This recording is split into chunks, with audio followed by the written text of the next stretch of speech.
Hi, my name is Dr. Heidi Dickerson, and I'm the Vice President of North American Australian Operations LVI. Today, I'd like to welcome you to our online regional event. Many of you are thinking, why this program? Why am I here? Well, I'd like to tell you that it is very exciting to be a dentist here today. The dental profession is definitely flourishing. The technology is amazing. We have things like iTero, where we can take digital images and send them directly to the lab, to CAD/CAM technology. Basically, we don't have to leave our office or mail anything out. We can do it all online. And our patients are really knowledgeable and want this kind of dentistry. Today, we hope to show you a powerful way that you can practice dentistry.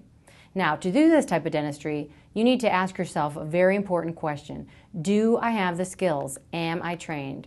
So ask yourself, what kind of dentistry do you want to do? Do you want to do this kind of dentistry, where you're drilling and filling amalgams, maybe doing some old kind of dentistry, or beautiful restorations, indirect and direct composites, inlays and onlays created by the lab, veneers, and on and on? You need to make that kind of decision, because if you want to do this kind of dentistry, you definitely can be trained to. Ask yourself, do I have the skills to do this kind of beautiful dentistry? Can I put these beautiful restorations in the mouth, and can they last? Do I know how to do them? Do I know the materials available? Can I prep correctly for my desired result? What kind of materials are there? Our lab sends us many things about the new materials. Sometimes we don't know how to use these new materials, where they fit in, what are their indications of use, when can I not use those? What is the strength aspect of those materials? Do you know the answers to those questions? And how do I know that my restorations, they might be beautiful, but how are they going to be a success? Occlusion is key here. We need to know that the bite is absolutely right. Let's talk a little bit about posterior restorations. Do you know how to take out old existing restorations or place new restorations on a patient beautifully as in these pictures? Inlays and onlays, direct posterior composites. Place them not only so that they look pretty, but they're lasting, they have the proper contours, and they're functional for the patient. Same thing here with anterior bonding. If a patient comes in, they have a broken anterior tooth, can you restore them like this? Beautiful case where we're using proper materials, getting nice translucencies and contours. Are you able to do this in your practice?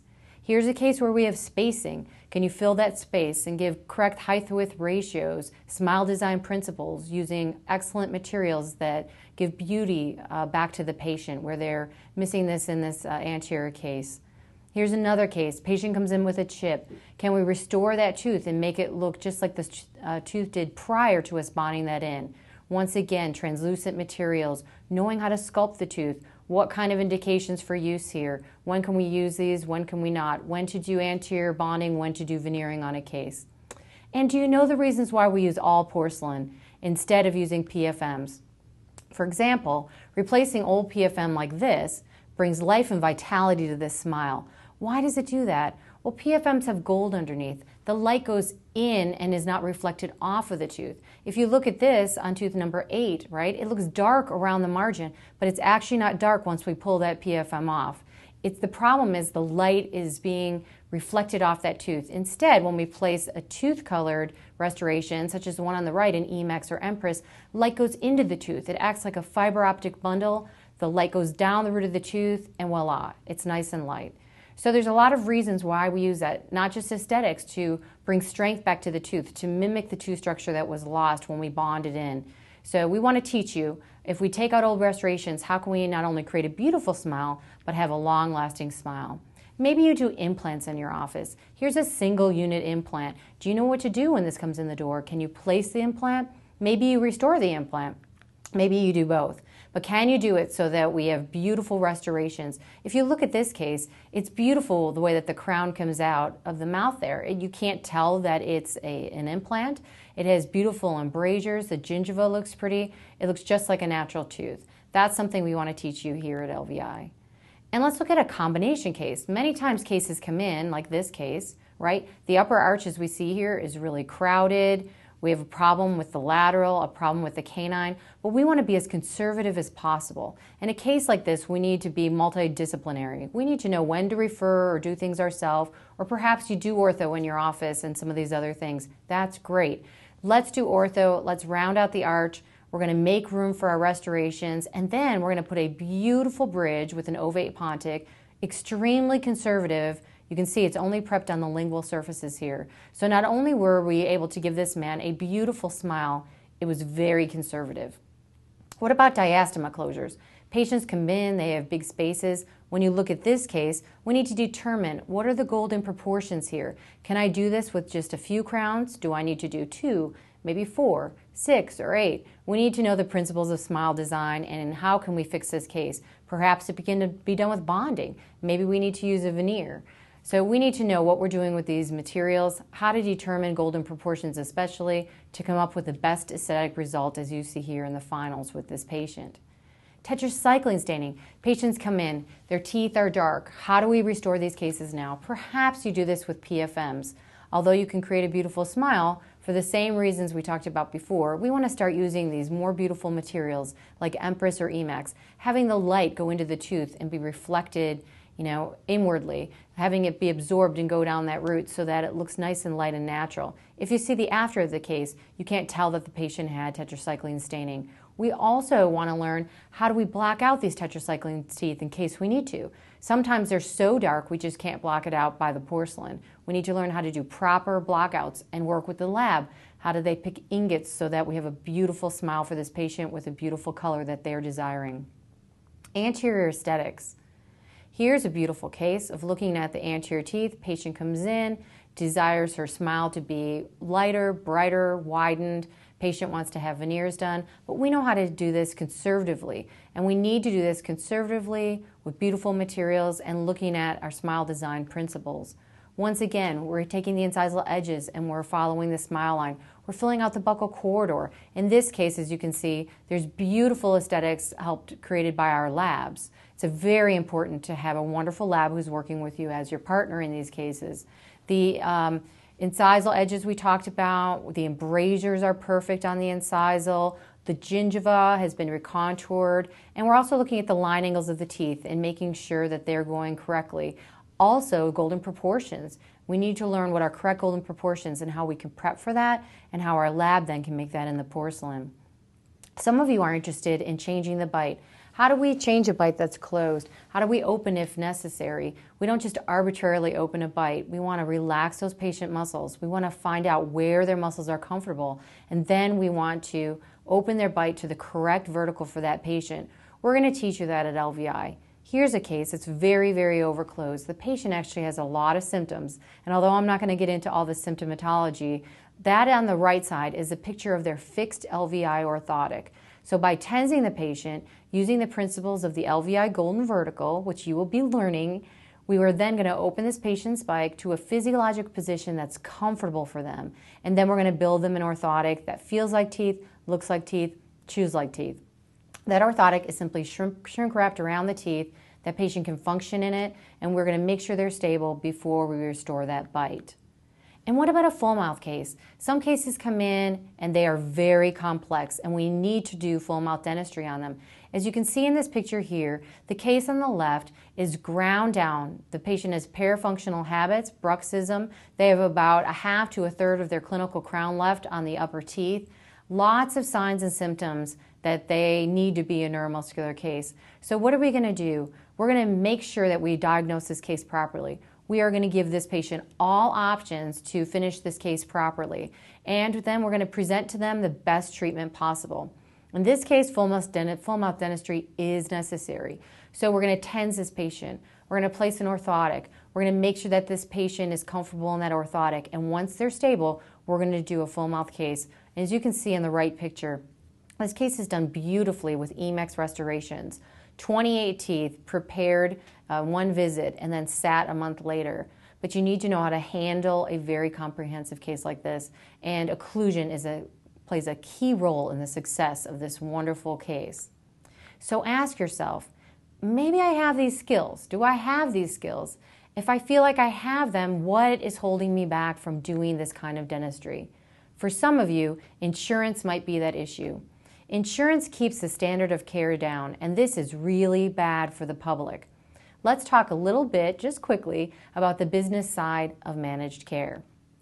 Let's pretend, and let's look at the screen for this, let's pretend your profit margin is 25%. At a fee cut of 20%, you would have to increase your sales by 500% to be making the same amount of money. Now let's look at it again. At a profit margin of 30%, if your fee was cut 20%, you would have to increase your profit of sales by 300%. And if it was 40% profit margin, a fee cut of 20%, you would have to increase your percentage of sales by 200%. You are working hard for that money.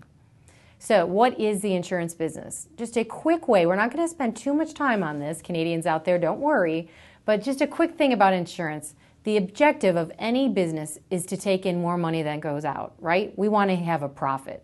That should be the objective of your business, your dental office, same as with mine. But with insurance, there is no product. It's a business that's taking money from one group and trying to figure out how not to give it to the other group. It does this by denying or reducing your benefits, basically cheating the second group out of what is rightfully theirs. Let's talk slightly about the history of the insurance business. The average annual maximum is $1,000 today. The average annual maximum in 1960 was $1,000. It has not changed in 50 years. But really, doctors, it's our fault. They need us and we do not need them. If we did not sign up for insurances, this would not be happening. At LVI, we do not teach you just to drop your insurances. I want to be very, very clear about that. But we teach you how to wean yourself off insurance to become fee-for-service. Now, ask yourself, what specialty in medicine has not been affected by managed care? If you think about this, you're probably coming up with the right answer, and that's cosmetic surgery. Because people want to look good, feel good, and stay looking that way. Cosmetic surgery is flourishing because it's want-based. Many of the procedures in cosmetic surgery are not covered by insurance, but patients are willing to pay for it because they want to look good, feel good, look younger, feel younger. In cosmetic dentistry, $15 billion is spent a year, and it's rising. Now, this is very, very good news for us. It shows you people want this kind of dentistry. Remember, there is nothing wrong with being successful. Let's look at an insurance-driven procedure of amalgam. The average dentist in North America probably loses money on this procedure. Look at the screen and the left picture, and you can see an amalgam restoration. Average chair time is 15 minutes. Now on the right side, you can see an aesthetic inlay or onlay. The chair time on average is about 1 hour. The average fee for an amalgam, $100. The average fee for an inlay or onlay is anywhere from $1,000 to $1,200 per unit. So let's say we did 4 amalgams per hour, that would be $400. And let's say we did 1 inlay or onlay in an hour, that would be between $1,000 to $1,200. So what am I sharing with you? You could see 3/4 less the amounts of patients, your schedule would be full, and you would work quarter as hard and your income would increase. That sounds pretty good to me. But you have to know how to do this properly. These restorations need to be done so that they are successful. Proper training is definitely key. Here's a picture of an amalgam restored to health with indirect onlays and some inlays. You can't provide excellence unless you charge for it. You need to raise your fees to do this kind of work. You have to remove the guilt. You are doing a service for your patient that is beautiful and will last a very long time. You also need to use the best materials, which means the best labs. And sometimes these fees are a little bit higher, but they are definitely worth it. So what is your first step? Well, don't let insurance influence your diagnosis. You need to do what you would do in your own mouth for your patients. Don't let that insurance company dictate what you will do in your patient's mouth. Secondly, keep on learning. If you don't have the knowledge or skills to do this kind of dentistry, you need to learn it so you can properly treat your patient and diagnose them. Take state-of-the-art courses like we have here at LVI. And lastly, be the best you can be. We want to be proud of our work. This is an outward reflection of the artist that you and I are as dentists. And enjoy what you're doing. When you're doing this kind of dentistry and it's walking out the door with beautiful smiles, that makes you feel really, really good. Reinvent yourself. Ask, what do I bring to this equation? What is unique about me and what's unique about my team? What do I have to offer that other dentists in my area don't? Why would somebody choose my practice over another practice? If you don't know the answers to those questions, LVI has the tools for your success. This is just the beginning for you and for your team. The opportunity to change your lives, the opportunity to change the lives of your team, and the opportunity to change the lives of your patients. I want to welcome you to the online events. I am very excited for you and what you're about to learn. Please enjoy the program.